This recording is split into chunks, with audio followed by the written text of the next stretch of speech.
Hello learners, or future learners, or past learners. This is an impromptu video. I've just had the idea of doing a video for what I recommend is a requirement for the Improvers course. There aren't really requirements for the beginners course, apart from just turning up with a guitar on the right day and time. But for the Improvers course, there are requirements, otherwise you won't know what on earth we're doing. We won't know what you're doing either, and nor will the other learners. So the learners on the Improvers course are pretty good at strumming and changing chords, pretty good at playing in various keys, particularly the open keys. So what guitarists call the keys of A minor, E minor, G major, D major, C major, keys that have open chords to accompany them. So the minimum requirement scale-wise for the Improvers class would be the C major scale, which of course produces the C major chord. The chord of the scale is notes 1, 3 and 5, and the scale is where those notes 1, 3 and 5 come from, and the full scale is 1 to 8 of course. So C major, we have note 1, 2, 3, 4, 5, 6, 7, 8, and that's the absolute bare minimum when it comes to scales for Improvers. We need to be able to play those notes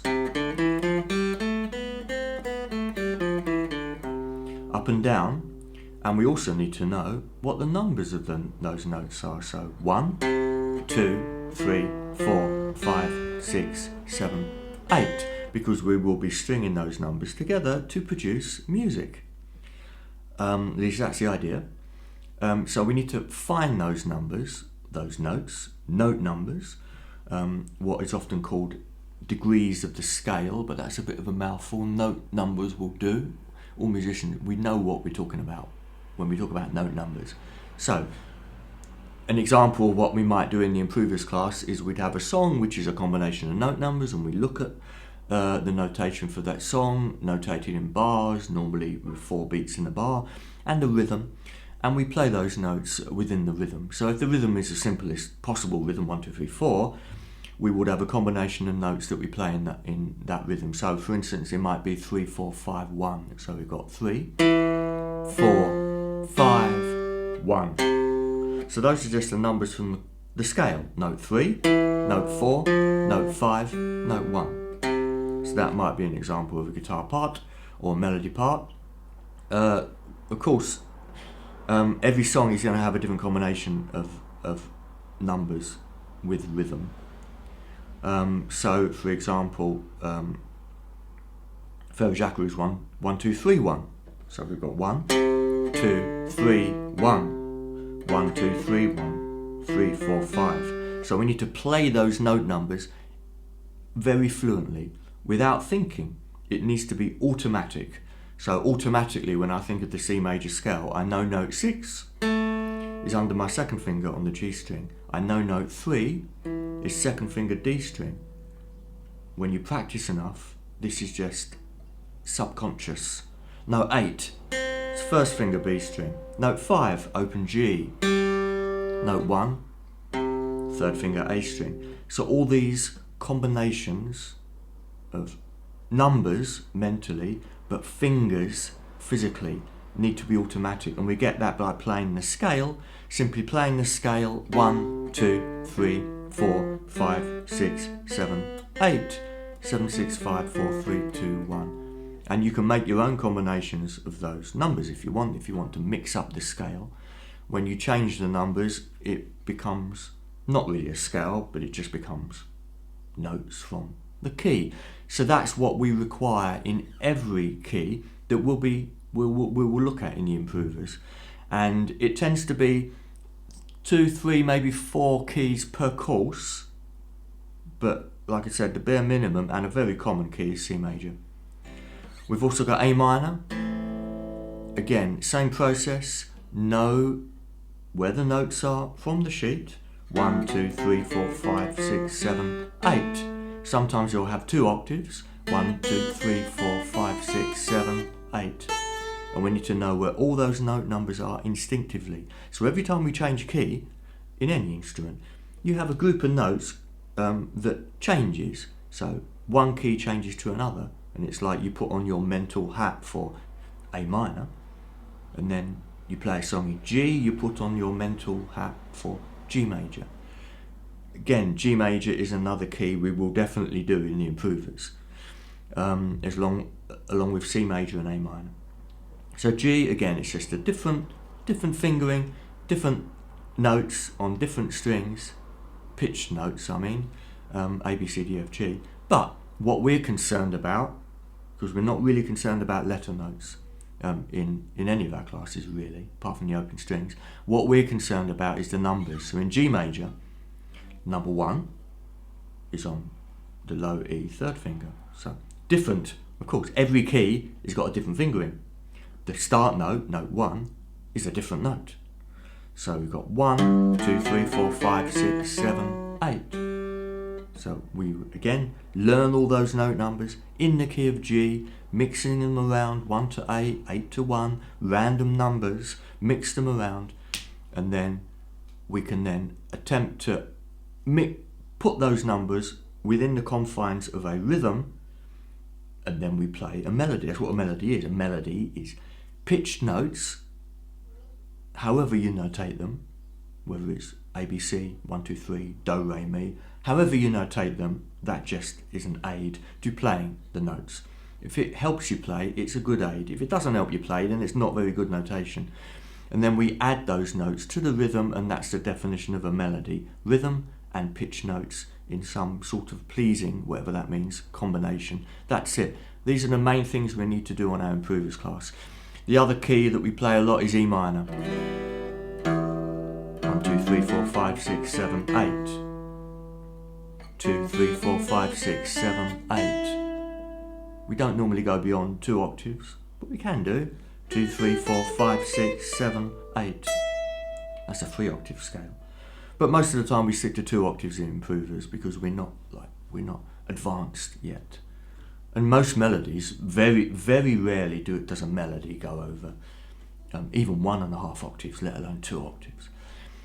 So we can consider those 4 keys to be essential for improvers. So G major, E minor, C major, A minor.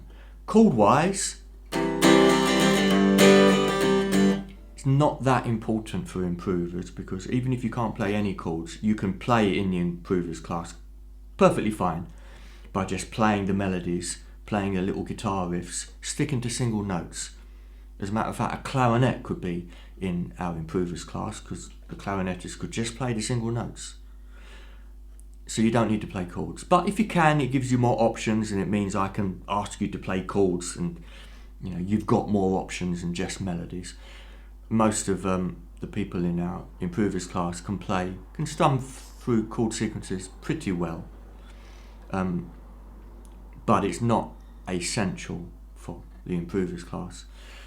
Counting and rhythm is essential, of course, for any class, but beginners, of course, it's essential ultimately. I would, after 5, 6, 7 weeks, I would expect it to be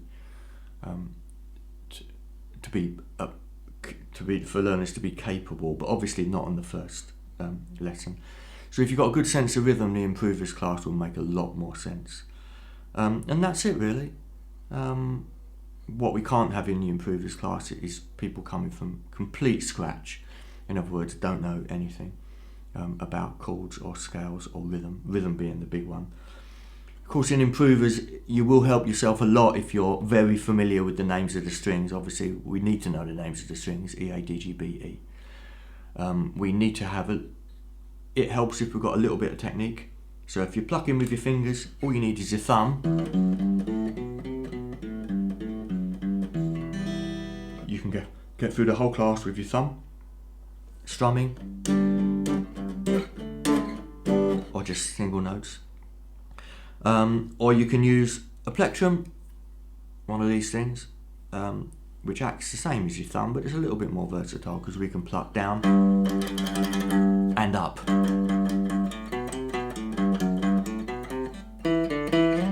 So we've got more options with the plectrum, and it's a bit more forgiving strumming wise. We're not going to wear our fingernails out if we're strumming with a plectrum, we just wear the plectrum out.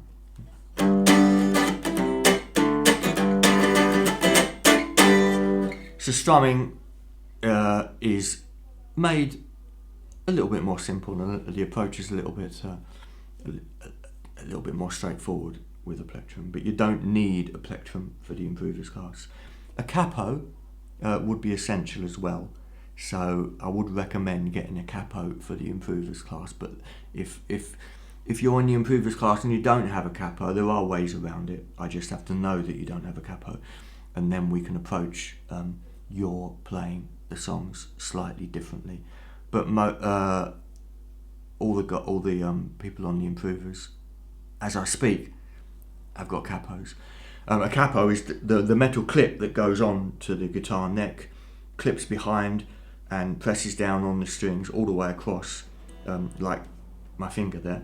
And of course we can put it anywhere. So what it is essentially is a nut, which is that plastic thing that can be moved anywhere.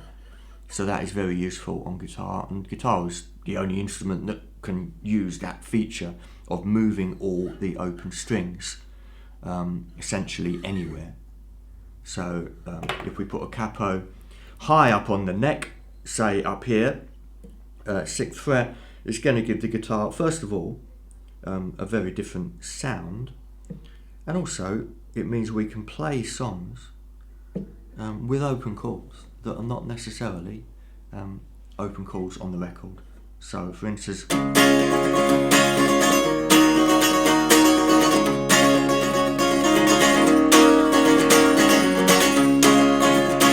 I'm playing now in a key of D flat, which is not an open key at all, and we can't really do D flat without using movable chords or a capo.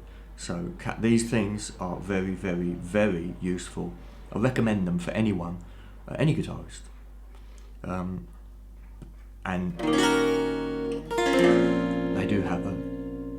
they make the guitar sound a bit like a banjo, which is nice. Okay, so that's a brief overview of what you really need to join the improvers class. Otherwise it will be a bit of a you won't know what we're doing. And it's good, it's much more enjoyable if you know what we're doing. You can play with the other people and they can play with you, and etc, etc. It's no big deal. So there you go, thank you very much. That was a bit longer than usual, but all my videos are longer than usual because I talk too much, pretty much. Bye bye.